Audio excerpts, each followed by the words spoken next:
complete nerve authority.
or who thinks they drove the longest to come here?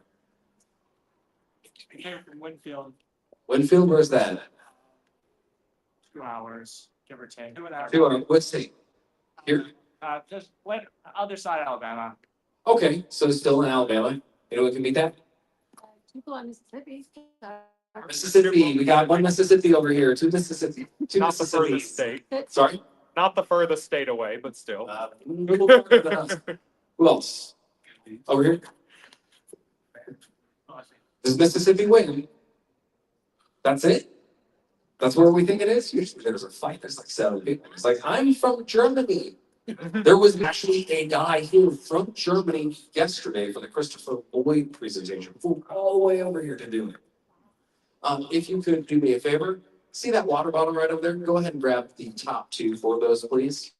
We do have a neat little winner's prize over here for being the farthest, unless anyone wants to challenge it.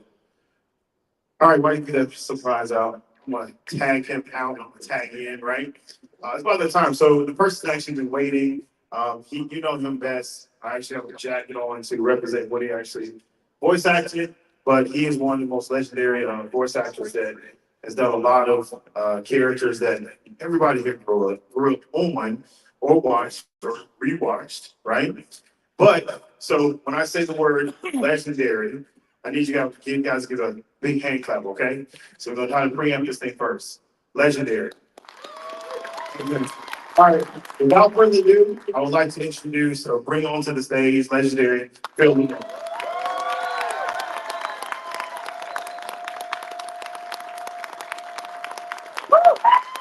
I love the energy.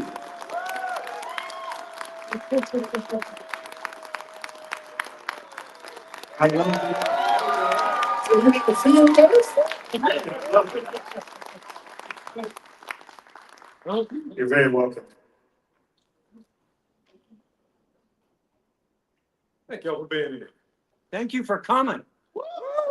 Yeah, he took the words right out of my mouth. I want to say thank you so much for coming. How have you enjoyed yourself? I'm enjoying my first time in Huntsville. That's awesome. So, did you do anything special last night? Oh, Now it's now it was. Did you do anything special last night here in Huntsville? No. Okay. It's like every it's a great city. It is. It is. So first, again, I want to say thank you for all the characters in your career. I personally appreciate it, right? Thanks. It's meant a lot, and also it's also inspired a lot of people too. So you've been very inspirational as well. Well, I've been lucky. Get to play characters in some really cool worlds. So with that being said, what has been like one of your best experience for you and all the cool worlds that you've actually been part of? Well, I mean, I think probably the best was the first. Getting off of a sketch show and then getting to do a cartoon with Maurice Marsh and Billy West. Yeah. That's how you suddenly think, ooh, voice acting's better than sketch acting. Well, that's so. From that transition, was it a difficult thing, or was it something that was very easy for you, from sketch to the voice acting? No, well, it's a little bit of the same thing because in sketches, you play a bunch of characters, and in the cartoons, they expect you to voice at least 3 characters. But the good thing is, you don't gotta do makeup and change wigs. Was it? Something make them sound different. Yeah, Oh, Virgil, I think it'll be a benefit when you join the league. wait, you mean when I joined the league? It's funny how you just took that. I was just going to ask you, how was it talking to your 2 different characters that, like, literally, I was going to ask that question. Like, how Well, and like I said, working with Billy West taught me how to be able to do that because in the first episode of Futurama, he was voicing 3 different people talking to each other. I was like, wow! I ain't never played 3 characters in a sitcom. So was it nice? Was it interesting? Like, what was the transition for you? Since you saw it, then you had to do it. What was it like doing it versus seeing it? What, doing cartoons? No, doing the 2 characters in the same scene. You saw somebody do it, and then you had to say, okay, one day I'm gonna probably have to do that too, right? So how was it for you doing the same thing that you watched somebody else do? Well, it was interesting to suddenly be doing 2 characters from 2 different shows, but I was happy doing Static because I thought best teen superhero I'd ever read in the comics. Absolutely. But it was also nice for Virgil to get to meet a Green Lantern.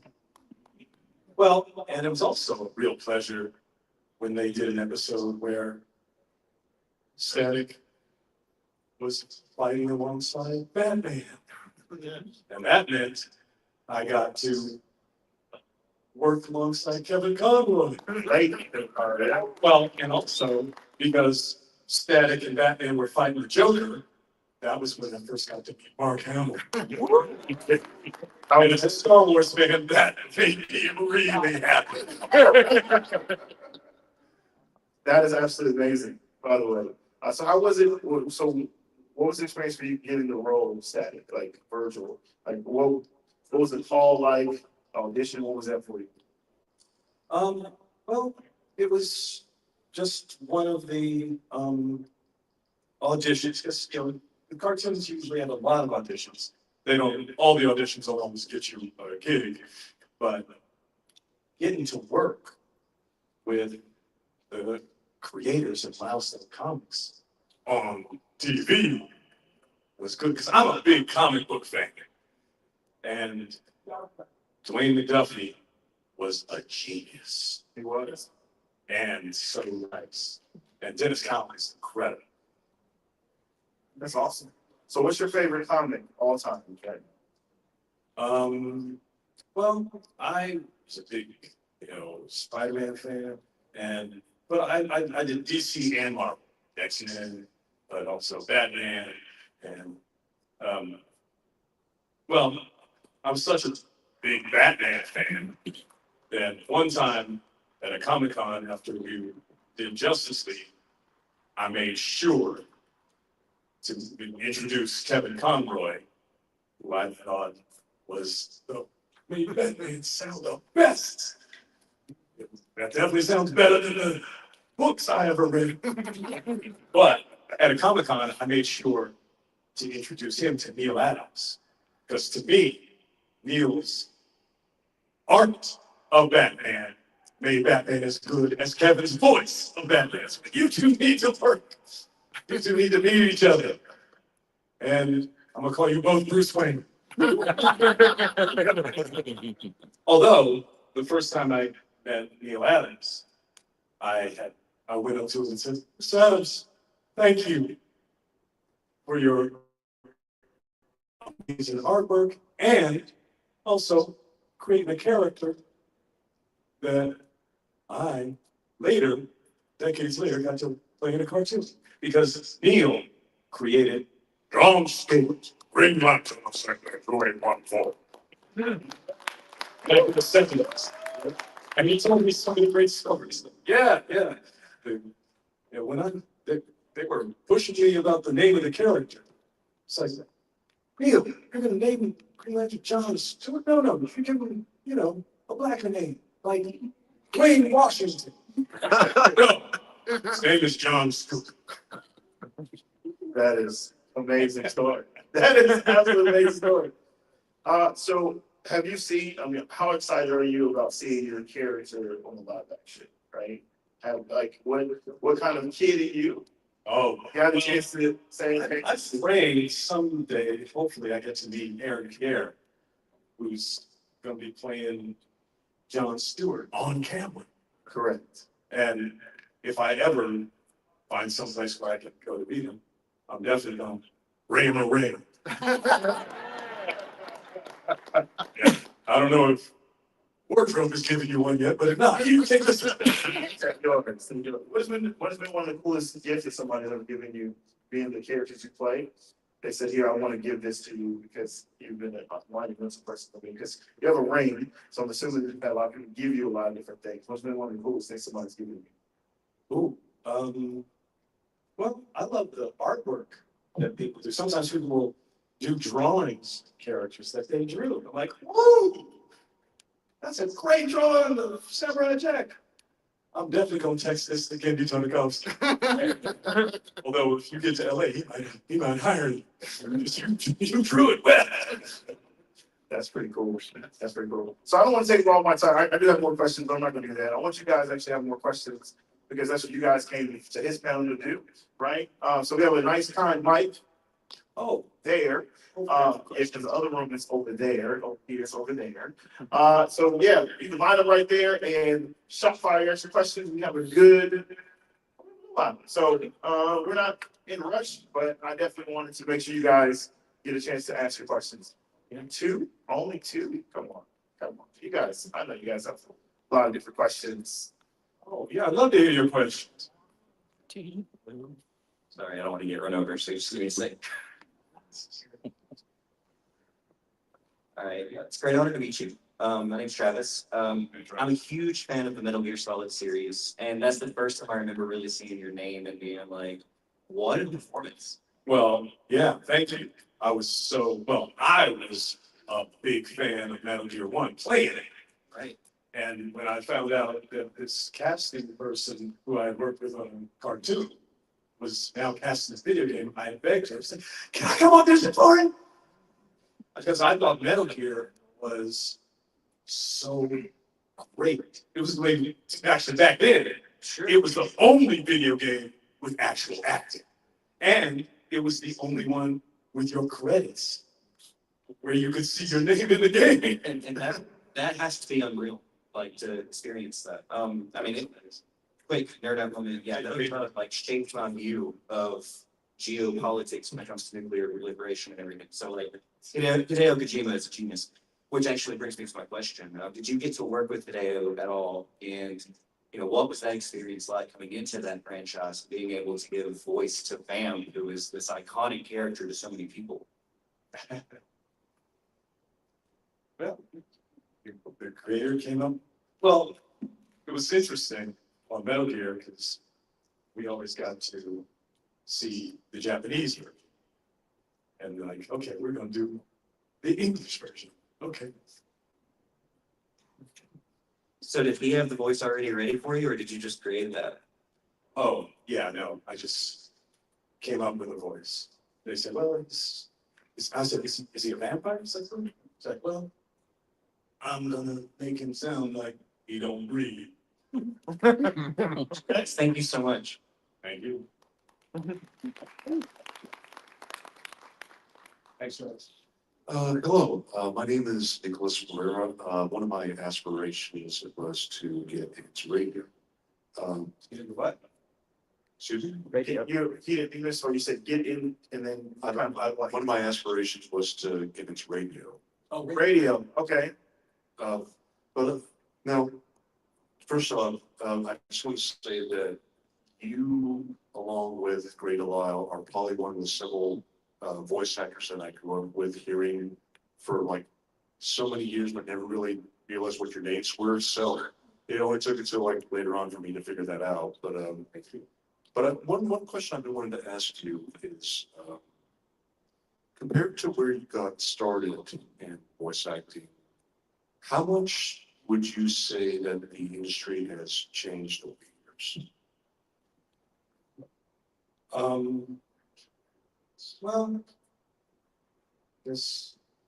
back in the old days, it changed because I don't know how many people are my age, but when we were us old people when we were kids, cartoons were only for little kids.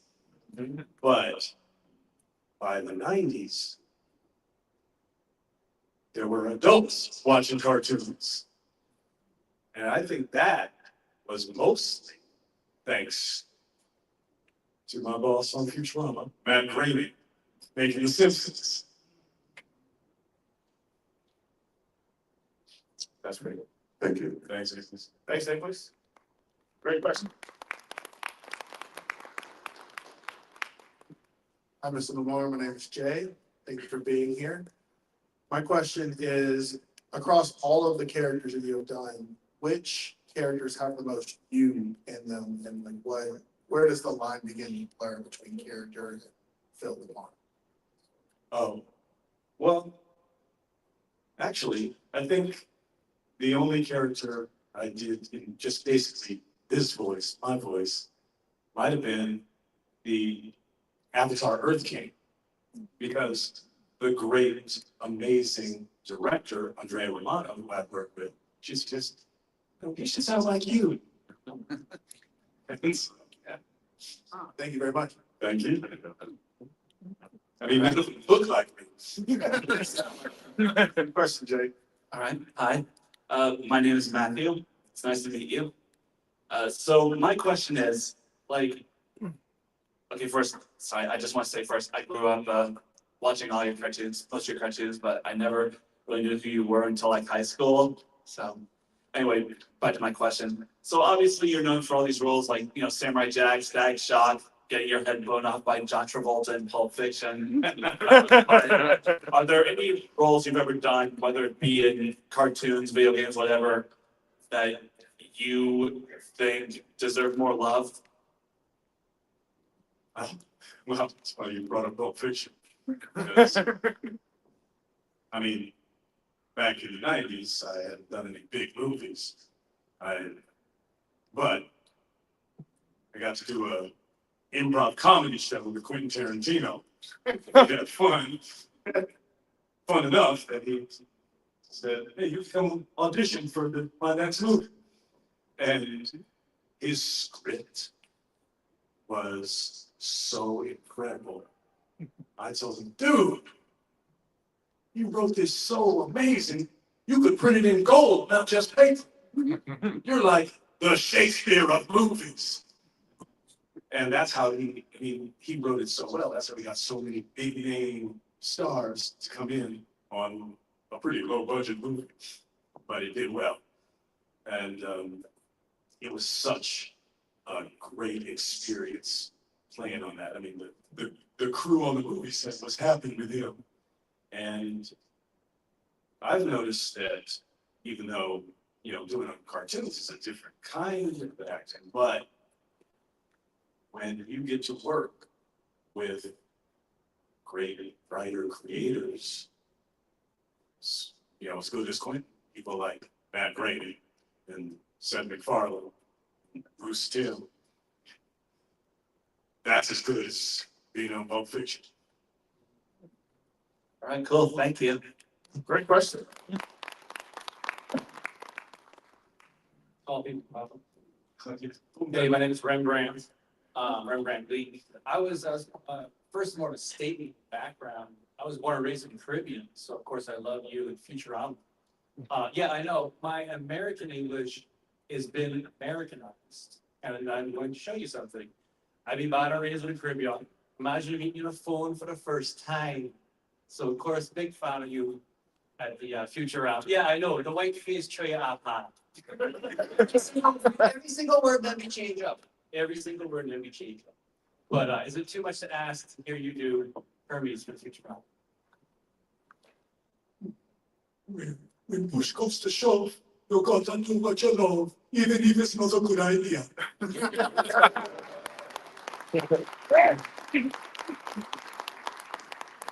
I love the thing every single time. I love the thing every single time. Well, the juice of your brother, John, make you a bureaucrat. Because you know, when my father went to get his passport, he showed people card, it be expiration, past the expiration date. They said, nah man, it's no good. He said, oh, is it because I'm not old to be any longer? Thank you, thank you. Beautiful.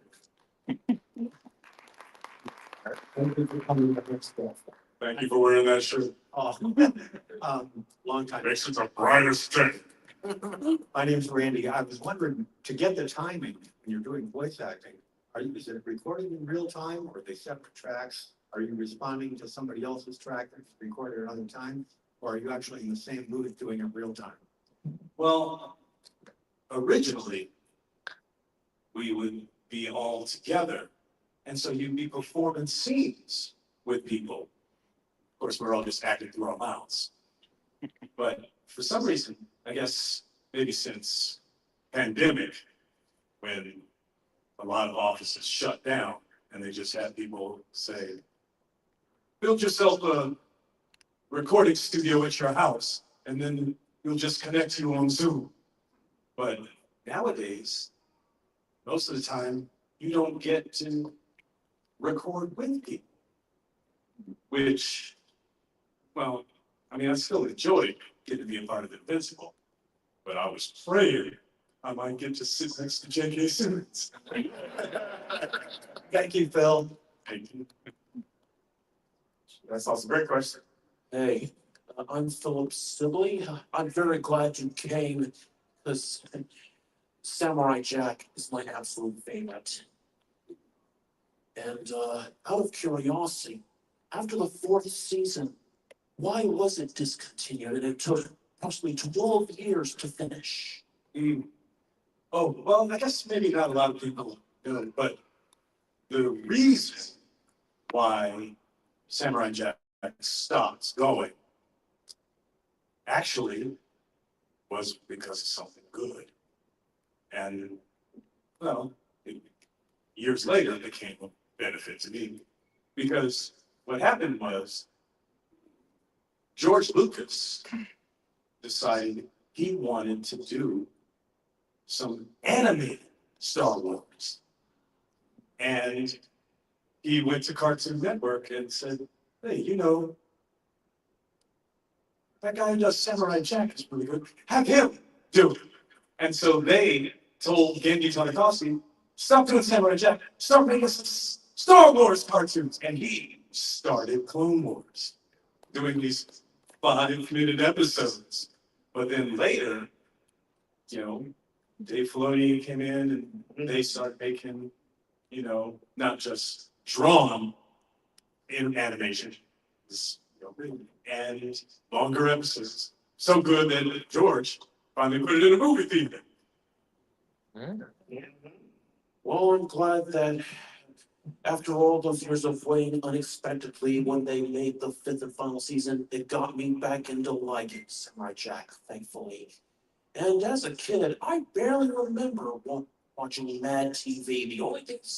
The only thing I remember from it is the spy versus spy segments. Well, because we were doing a sketch show based on a magazine that had drones.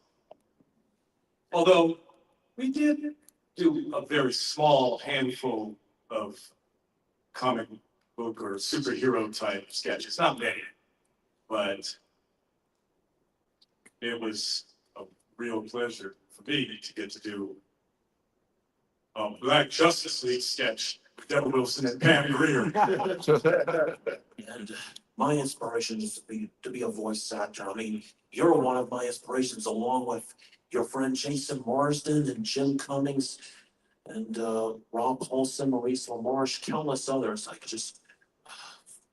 I don't remember them all at once, but they'll come to me eventually. But anyway, I hope you had a fun time in Huntsville, that you're thinking of coming to see us again in future time. Yes, well, good luck with your voice acting. Well, I think one good thing to think of is when they give you the description of the character or the drawing of the character, think about people you know and how they sound. And that'll give you a suggestion of the voice. Well, I remember auditioning for Justice League, and Bruce Timm mentioned that John Stewart was the Green Lantern. As a comic book, I'm like, oh, not Hal Jordan? Cool. But he said, yes, and it's John Stewart from Detroit. I said, he's from Detroit? My daddy's from Detroit. I'm gonna put a little bit of my daddy in his voice. Boy, that guy's much bigger than my father. So he's gonna have a deeper voice. And thank you for coming this year. That's amazing. Thanks for your question. Hi, so what was your experience like working on the best scene in Spider-Man 2, the train scene? Oh, well, it was interesting. Well, 'cause like I said, I'm a big comic book fan. And actually, I had auditioned for another part in, like, the guy in the elevator with Peter Parker. But they cast somebody else. Then they said later, it's like, well, we have another Parker, so will he still come up? And I got to be one of the dudes in the train where Spider-Man was fighting. So, well, I mean, you know, I didn't have no lines, but thank God. To touch Spider-Man. I mean, Very powerful scene. yeah, and to be with the Spider-Man was a pleasure for a blurred. Great questions. Oh, name's Eric. Eric. I was just gonna ask, when it comes to like video game voice acting, how much of the script do you get? Do you just get your own lines, or do you see what the rest of the story is doing? Because I know with Vamp, especially in the sequel later when you played with Metal Gear Solid 4, you know, all sorts of crazy crap was going on. Do you know any of that ahead of time? Do you know what's going on with the rest of the craziness at all? No, well, most video games don't have scripts, Right. but they just, I guess, come up with what they think a character should say or sound. But there are a couple of games where you feel like you get to do a real good performance. Metal Gear and Mortal Kombat. Because those guys were the video game people who actually directed the acting. Heck yeah. Thank you very much. Great question. Well, it's nice for people to make good video games, because then when you play it, you feel it in your brain and heart, not just in your fingers. What's your all-time favorite video game? Well, it was for a long time, my favorite is Metal Gear, but nowadays I still play Injustice. I can. So that I can still hear Kevin Conroy's voice. Oh, because we lost him. No. My brother loved Metal Gear Solid too as well. He loved Metal Gear as well. Good afternoon, my name is KJ, I guess. and I guess mine is two questions posed. So which scene that you voiced where you have to say the funniest ones you voiced and the opposite end of the spectrum?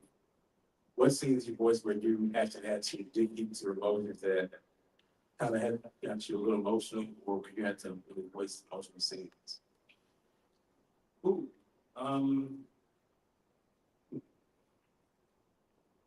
we're emotional. Well, maybe one of the recent seasons of Futurama. Yeah, my colleagues go on to Jamaica and lose his father. My daddy died. But I love him making coffee, so he made Planet Espresso. What was that? And then you got another question. The funniest scene. Oh, funniest scene? Well, it's, well, like I said, I got to work with really good, great writer and creators. So they do some funny stuff. Although, I mean, I know Seth MacFarlane's a very funny guy, but I don't know. Things.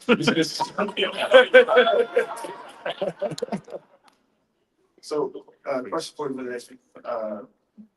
Part of your improv that's coming on, What's one of your improv that stuck? Because based on, it wasn't necessarily writing, but they heard you do it, you were in the zone, right? And they say, okay, we're gonna keep that because it sounded one of those improv moments for you, Improv moments? of like off scripts, Oh, you mean in a session. No, you don't improv in a cartoon. You don't ad lib.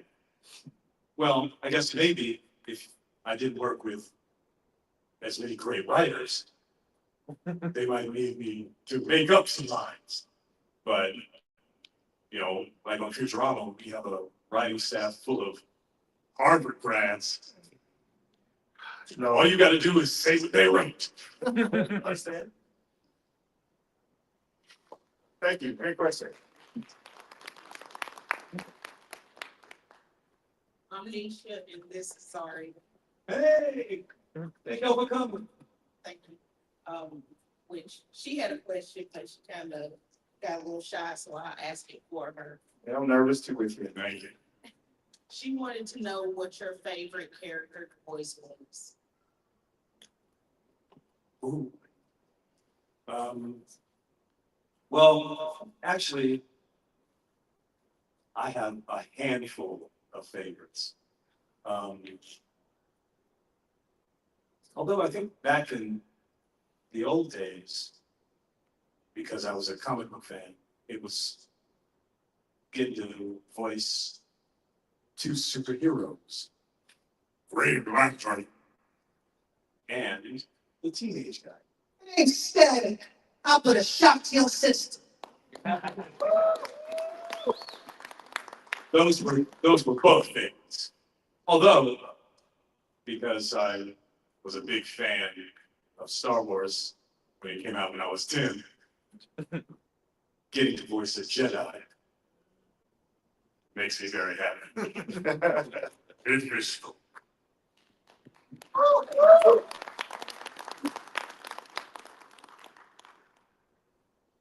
Hi, Any questions? my name's Sarah. I grew up watching Futurama all the time, and it's one of my favorite shows of all time.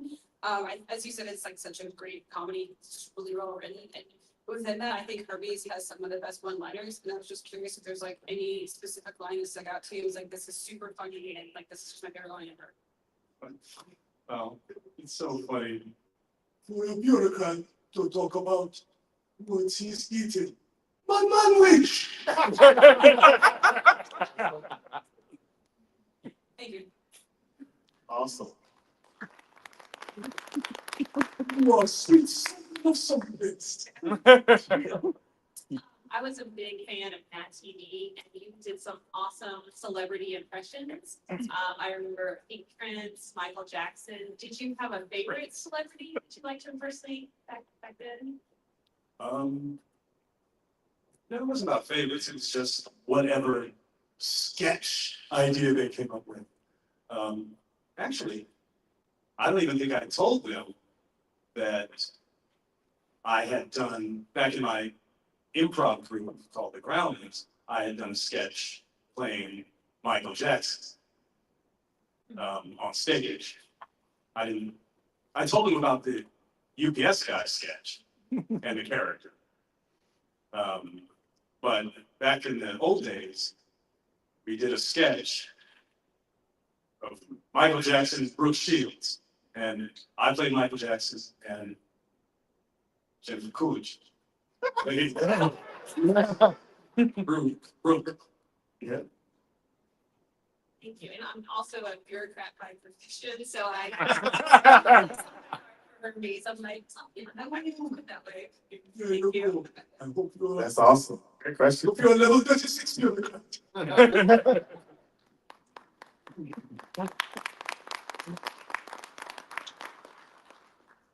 Good afternoon, Mr. LaMarr. My name is Rory. What I wanted to ask is, when it comes to voice acting, you've got a lot of different facets and different styles that I know. Tone you're using for Static is a higher pitch, more teenage voice. Green Lantern is much more of a deeper kind of voice than some other characters in between. When you're given the character design and you're working with the directors, how do you kind of craft that voice up? Is it sometimes first time you get it right then, sometimes it takes time to kind of work on through the process? How do you find that character voice? Well, usually you just listen to the description and then you talk it back to them thinking, yeah, I think Bobby would sound like this. Slap, slap, slap, clap, clap, clap. Although, there was one time I made a suggestion when they described a character and showed me a drawing of Dracula. Like, you got a brown-skinned Dracula? I think you should sound like Red Fox.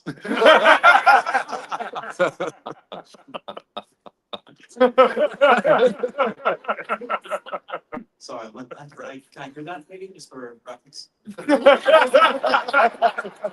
Yeah.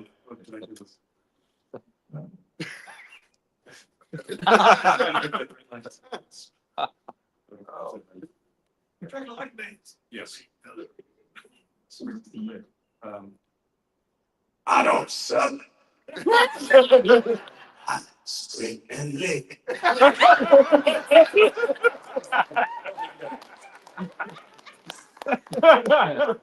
Just like Reagan. So, hi, I'm Kat. Really nice to meet you. I'm a Static Shock girly, always have been.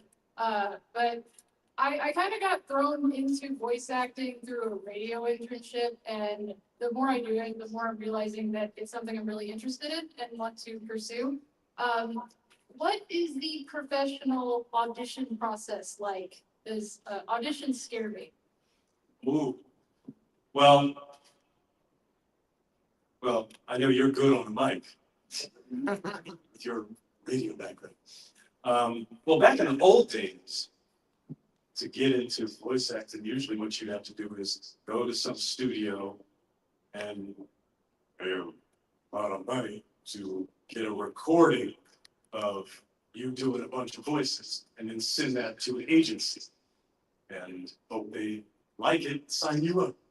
But nowadays, since there's social media, it might just be best to post you doing good voices on TikTok. Yeah, thank you so much. Appreciate it. Awesome. Just then people just see your talent. Hi, my name's Penelope. I just had a quick question. Do you, are there any properties that you would like to do that you haven't done yet? Either you've done so many that it's hard to think of any property that you haven't done. But do you know of any that you would like to do?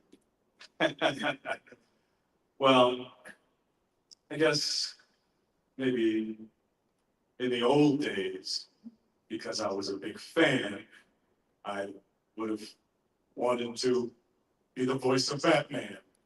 But after working with Kevin Conley, I was like, oh, that's 100% better than what I would have done.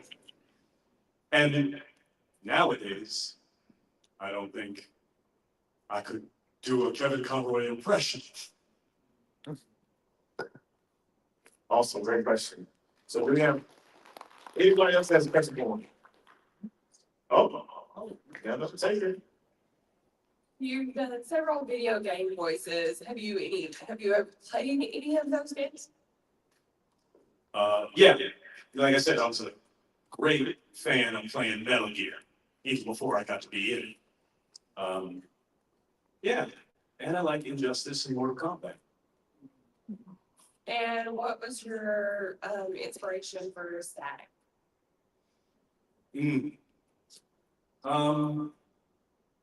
Well, I just decided that a 14-year-old superhero should sound like I used to sound in my teens.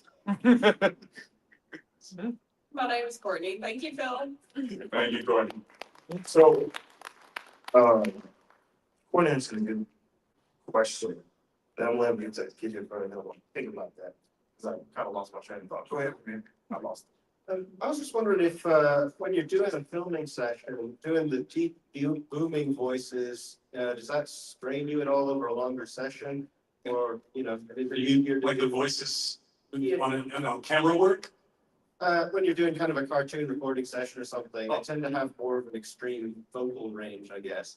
And whether you're doing kind of a very powerful, deep voice character versus one like maybe like Hermes, who's a bit smoother, you know, do you get like vocal strain and have to take breaks in a longer filming session?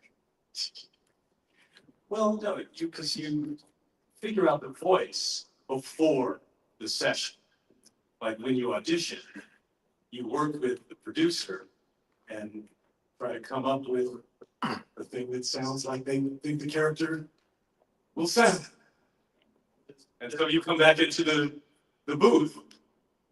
Although, actually, at first, You get the character in first drama, the bureaucrat, wasn't Hermes. He was just an accountant named Dexter. But Matt Graney and the crew, writers, decided, let's make him better, more funny. Phil, can you do a Jamaican accent? Yeah. Okay. No, it's Julius Conrad. And I did limbo in the Olympics. Thank you. Who's your favorite character you play in Injustice? Like your go-to character? Oh, well, actually, first in Injustice, I was just doing Aquaman. Mm-hmm. But later, they brought me back in and said, hey, we're gonna give people another version of Green Lantern. So do your Green Lantern. So, yeah, and occasionally now playing the game, I like fight against myself. But Aquaman always wins. Actually, yes, because unlike as proud of, I'm actually old enough to remember your premiere on Mad TV. And what, out of all of the like sketches, which one were you the most involved in with the creation of? Oh, no, the only event, because I wasn't a writer on that TV. The only sketch oh, wait, no, there were two sketches I wrote. In the beginning, it was the UPS guy being too dumb to realize that this amazing, high-level, beautiful lawyer lady was not somebody he should flirt. The other sketch, years later, they brought in to Net TV another great actor from my group, The Groundlings, Michael McDonald. And Mike and I did a sketch that we had done on stage years before, where I played a gay rapper on a talk show. And he was the host. It's better than thank you, sir. Thank you. Great question. Jay's back again. I have enough. That's okay, thanks. Which voice, oh, let's say this. You have so many voices in your head, I imagine, at any one time across all your characters. You have a voice that you kind of just fall into when you're in casual conversation with people and it just kind of pops up all of a sudden. No, just in walking around, I just only use my voice. The most important, I don't ever try to fake a character to somebody in front of me. Great question. So I guess, since we're doing like another round of questions again, I have seen other voice actors give out very similar answers in regards to their profession and such, and I kind of wanted to get your perspective on this. How much respect do you think that voice acting gets in comparison to live action? Well, back in the old days, when us old people were kids, we didn't know who was doing the voices. Well, except for Bill Nye. But, you know, I didn't know who was the voice of Scooby-Doo.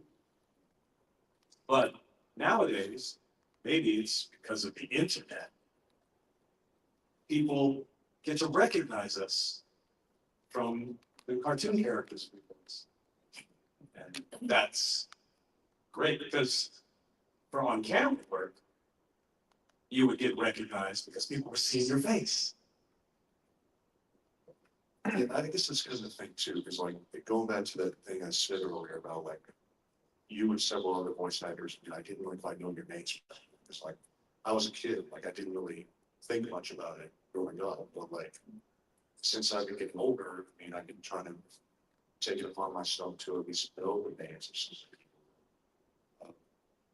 Just shaped some of my memories. So I think because I mean, because like even with every other panel that I've gone to for other voice actors, I have a lot of respect for what they're able to do in their profession. That's kind of the reason why I ask questions on that. Yeah. Because sometimes, longer or not everybody usually has that same amount of respect for those who are usually behind the microphone instead of in front of the camera. True. Yeah. Thanks. Great. Last question. Hey, I meant to ask you this earlier, but it slipped my mind. Do you have a favorite episode of Samurai Jack? Oh, I got a lot of favorite ones. There's one where they had us be in an outdoor party. But definitely one of my favorite episodes was when we came back for the 5th season and Samurai finally got to get a relationship with Ashi. And that was voiced by the amazing voice actor, Teresa. Oh, I met Tara Strong 2 years ago. She is so sweet. I hope to see her again. Yeah. And You're glad you got to meet. Yeah, that outdoor party. Well, you're probably Tara is, to me, one of the people who makes voice acting great, like Billy West and Maurice LaMarche. I met both Billy West and Maurice LaMarche as well. And that outdoor party you're referring to, I think maybe it's the one where kids were under a spell by Uncle evil dance music. Oh. Oh, no, that's it, right? Well, thank you for bringing that up. Because you've got to get back to the past. Thanks, I appreciate that. Thank you. Listen, I know he has actually some more time actually on his table. Make sure you go by and get a chance to talk to him. You're legendary just compared to everybody else. We appreciate you, Bill LaMarr, for everything that you've done. I appreciate you so much.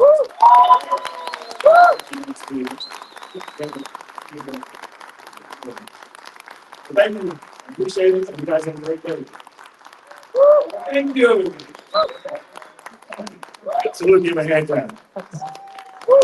Thanks for your claps. Thanks for your questions.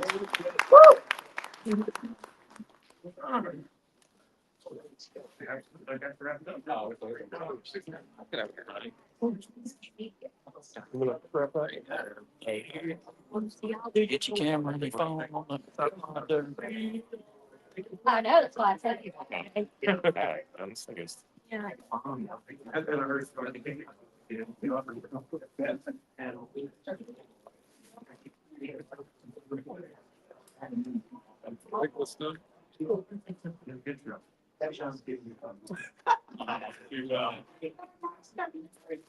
I'm very disappointed. I got the inside joke. I was really great jacket for him. That's why I had to grade the shoot. You're so bad. I know, that's why I told you. Jacket, because I got one in green shirt. You do. You do. And they all paint. I'm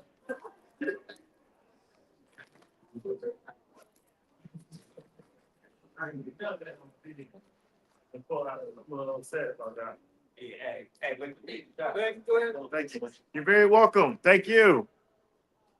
So thank you.